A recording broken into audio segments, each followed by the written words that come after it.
From Miss Saigon to Les Miserables, Jasmine and Mulan, a Disney legend. Today we have got the pleasure, the great honor of speaking to a legend, a Broadway legend, the Tony Award winning Lea Salonga.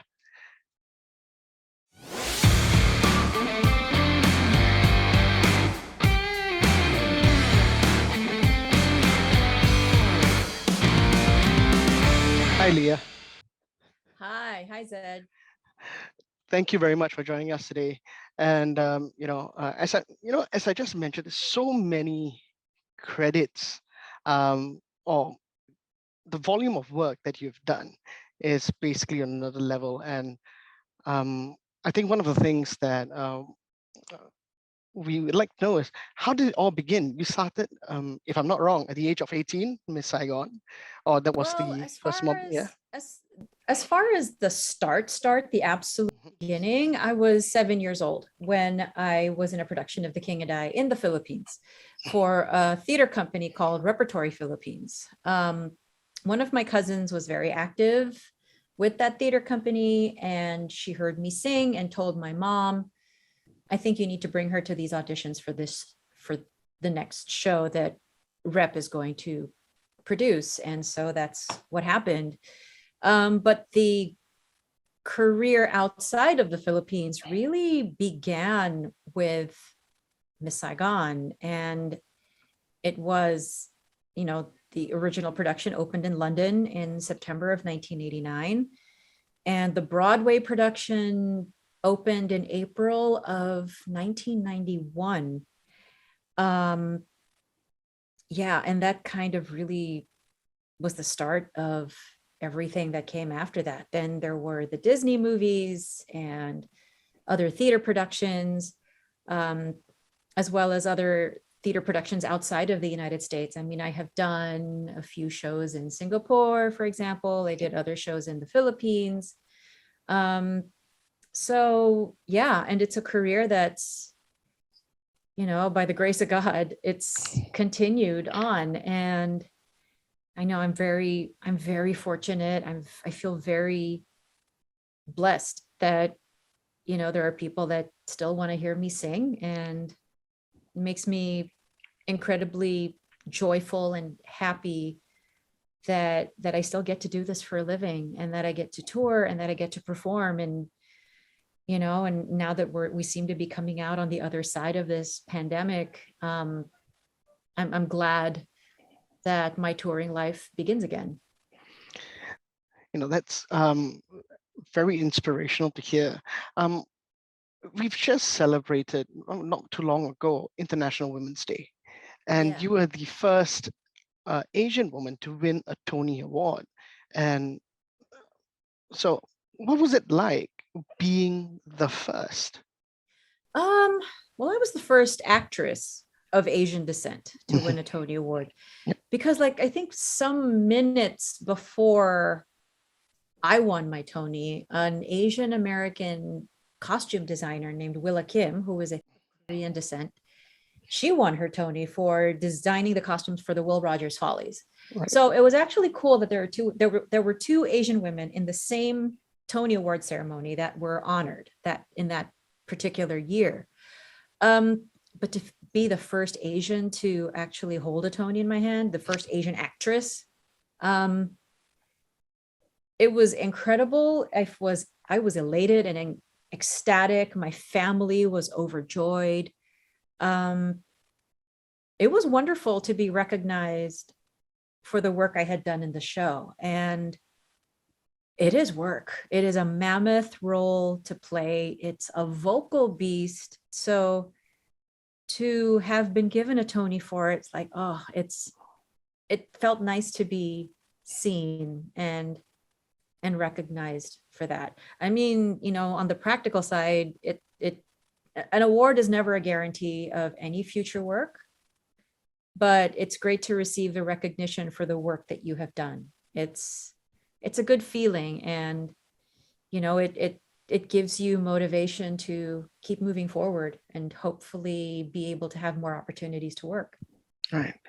And many times we speak to different personalities and they talk about opportunities and how opportunities aren't as easy or they're quite rare to come across, and it's that one shot that you get sometimes. And now you're working on this project, or more like as a judge on the social entertainment app Kumu that has launched Mhm. the Sing for the Stars, and you are a guest judge. um, so this Sing for the Stars, it's well, as much with COVID and everything that's been going on for the last couple of years, everything's gone virtual, everything's gone digital. Yeah. Yeah, and you're no stranger to um, judging a competition. How do you think this is going to be slightly different? Is it going to be different, you think, judging on Um, virtually? I think it'll be a little bit different. The one thing, though, is that the audience, as well as the judging panel, composed of myself and Michael Bublé, we're all going to be seeing the same performance. It's not like I'm in the room with the vocalist and then the audience watching, say, their TVs are seeing something completely different. And sometimes the experience is, it's like two separate performances that are so different from one another.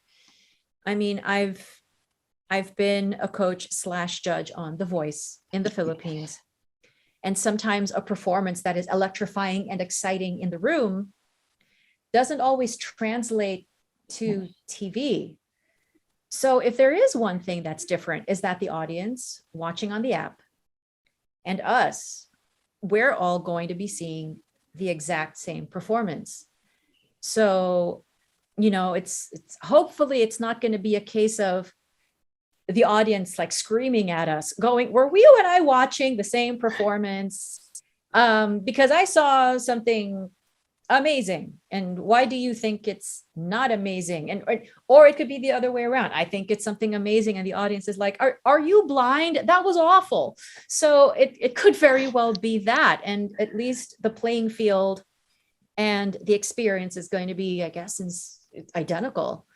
um if anything, though, I think it's going to be a lot of fun.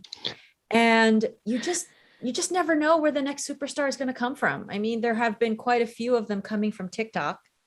Um, and so maybe Kumu is going to, make its contribution to the superstars of the world. You never know. It's really exciting to be a part of this. Yeah, and when you say you don't quite know where they're going to come from, not just platform, but you don't know which country they come from. And I think one of the Exactly. That's yeah, exciting. That this yeah, is, yeah, that this contest is global. It's not limited to one country or one territory. Um, so it's exciting that we can actually do this in this way, because all of a sudden we're opened up. The world is all of a sudden opened up and there's no limit, there's no border. We're going to be judging people from everywhere. So that's really exciting. It's an opportunity, and that makes it a little more difficult because I think every country, every territory has its own culture, and that culture then informs the musical language of that singer. It's going to be something interesting for us as judges to figure out. yeah. And absolutely right.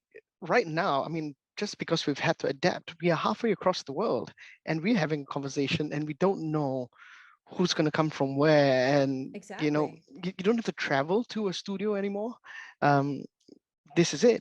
You Yeah. get this. This is it. My studio is right now it's my bedroom in my apartment in the city. I mean, on another day it could be my living room or my dining room table. It's Yeah, but it's exciting that Michael can be where he is, I can be where I am, the contestants can be exactly where they are and perform and present their performances, and we'll be able to assess it. I mean, 10 years ago this would not have been possible with the technology that was available at the time. Yep. But I mean, internet speeds are so high. There is such a thing as 4K. I mean, we'll get a pretty accurate representation of what a contestant looks like and what they sound like. And it'll almost feel like being in the room with them. Of course, it won't be. But I think, the technology will definitely be able to empower these contestants and empower us to see their best selves as accurately as possible.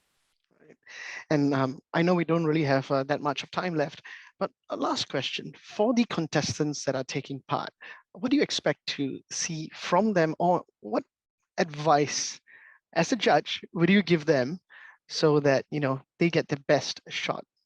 Right. Make sure you're prepared. Um, as somebody that's been through the audition process, both virtual and in person, um, I have found that preparation is helpful, especially during this process. It's nerve-wracking. It's crazy. It's stressful, and being prepared and knowing your stuff is one of the best ways to weather the process and to emerge successful, to have a good time, to really, really nail what the story of your song is, have a really good handle on what it is you're trying to say. And it's not always about sounding pristine. Sometimes the messier or the dirtier the vocal is, the less perfect it is technically, the more interesting it becomes, especially when the story and the emotional content are very present. So I guess don't think too much, about your technique. Practice obviously to make sure that all of your moving parts are working and in order. But at the end of the day, a responsibility of a vocalist is to tell stories and to tell them well and to affect an audience in that way. So tell a good story and we'll be interested in listening. Thank you very much. You've inspired me to join as well. So, I might just, just might, Do I it. just might. You never know. You could just be the next, global superstar. Yeah, I'm not betting on it, but definitely no money there. Yeah, not on me. But Lea, thank you very much for spending the time. Hope you have a great Thanks, Zach. evening, and hope that we find the next great global superstar that comes out with Sing for the Stars. Thank you, Lea. Yeah, me Goodbye. too. Thank you. Bye.